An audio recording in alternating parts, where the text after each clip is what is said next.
하나님의 사람의 말을 따르면 어떤 일이 벌어집니까?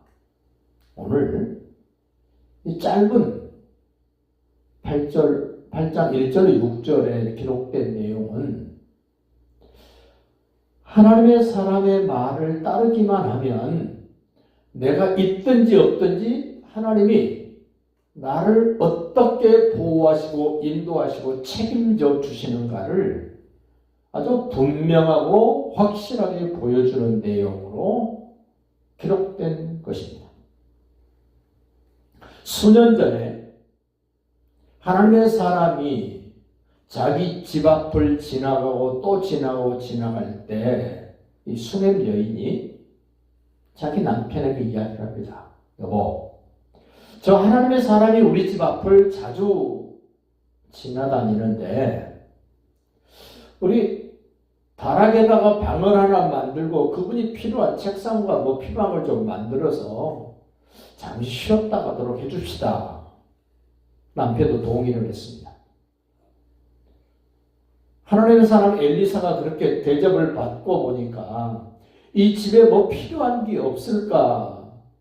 그 종하고 이야기를 하다가 이 집에 아들이 없습니다. 그래?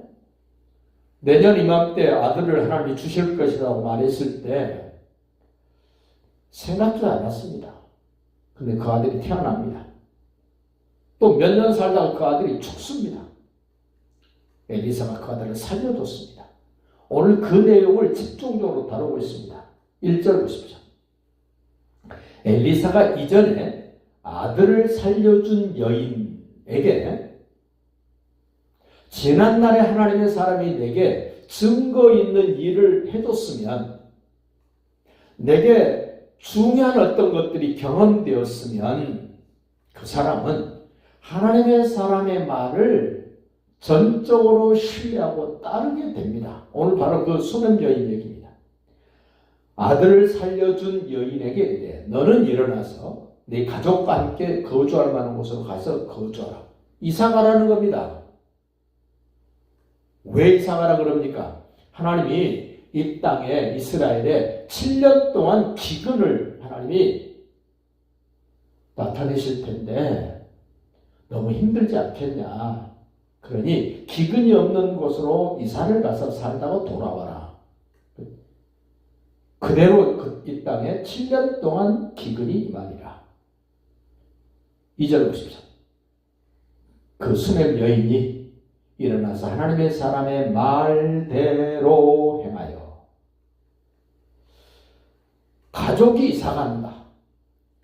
살림살이 생활살이 다 놔두고 낯선 지역으로 이사가는 것 쉽지 않습니다.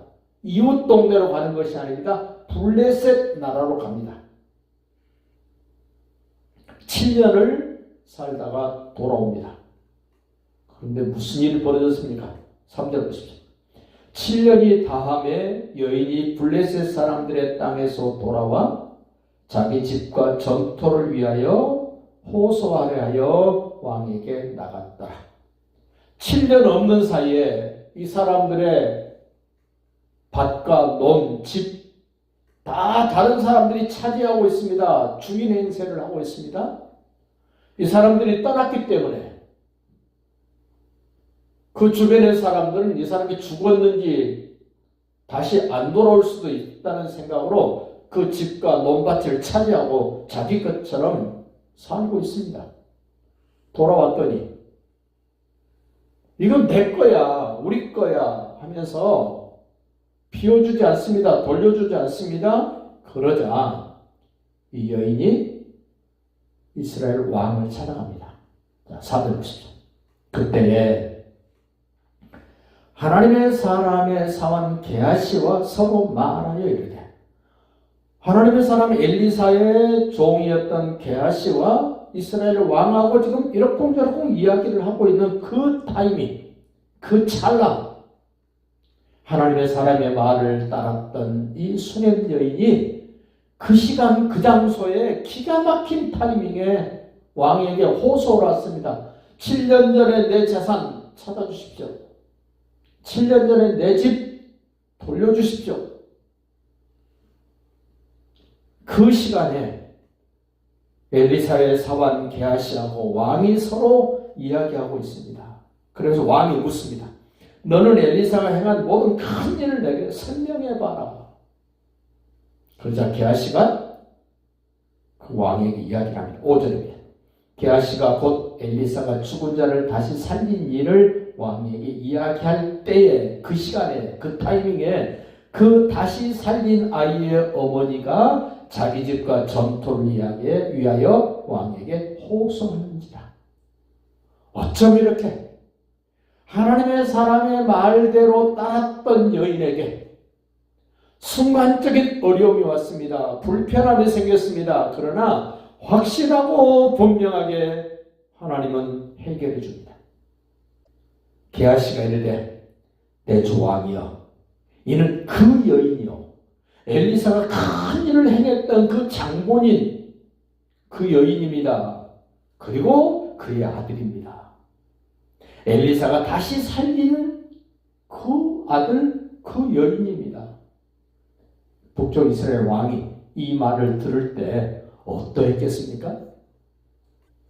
참, 자기가 궁금한 것도 해결되고 하나님의 사람의 엘리사가 얼마나 큰 일을 멋지게 했는가를 이제 다시 한번 확인하게 됐습니다.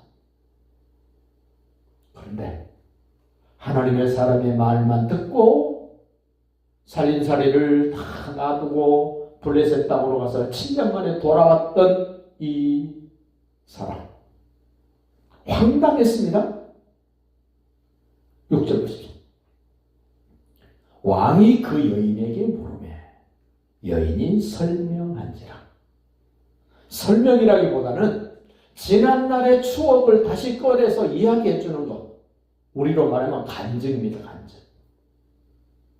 그 간증이 꽤나 재밌었을 것 같습니다. 얼마나 감동적입니까? 하나님의 사람을 위하여 대접한다고 다락에 방 하나 만들어서 거처를 만들어주고 먹을 걸 대접해 줬을 뿐인데 그 방에서 죽은 아들이 그 방에서 살아납니다. 내가 주를 위하여 했던 일이 주님을 위해서 한다고 했는데 나를 위한 일이었습니다. 나는 목사를 위해서 한다고 했던 일이 내 아들을 살리고 내 가정을 살리고 내 재산을 지키고 우리 집을 그대로 보존해주는 그 결과가 될 줄 어떻게 알았습니까? 왕이 물었을 때 이 수냄 여인 줄줄줄줄줄줄 꾸밀 것도 없습니다. 더할 것도 없습니다. 있는 대로만 말해도 감동입니다. 감격스럽습니다. 왕이 그 여인의 말을 듣고 왕이 그를 위하여 하나님의 사람의 말대로 따랐던 그 여인을 위하여 한 관리를 임명하여 이르되, 우리로 말하면 특별한 어떤 직책을 줘서 임명을 해서 너는 이 여인의 문제만 해결해 줘라. 왕이 지시를 합니다. 보십시오. 이 여인에게 속한 모든 것과, 이것만 돌려받아도 좋은데 그것으로 만족하지 않고 왕이 또 말합니다. 이 땅에서 떠날 때부터 이제까지 그 밭의 소출을 다 돌려주라 했다. 생각해 보십시오. 이 여인에는 땀 흘리지 않았습니다. 수고하지 않았습니다. 씨 뿌리지 않았습니다.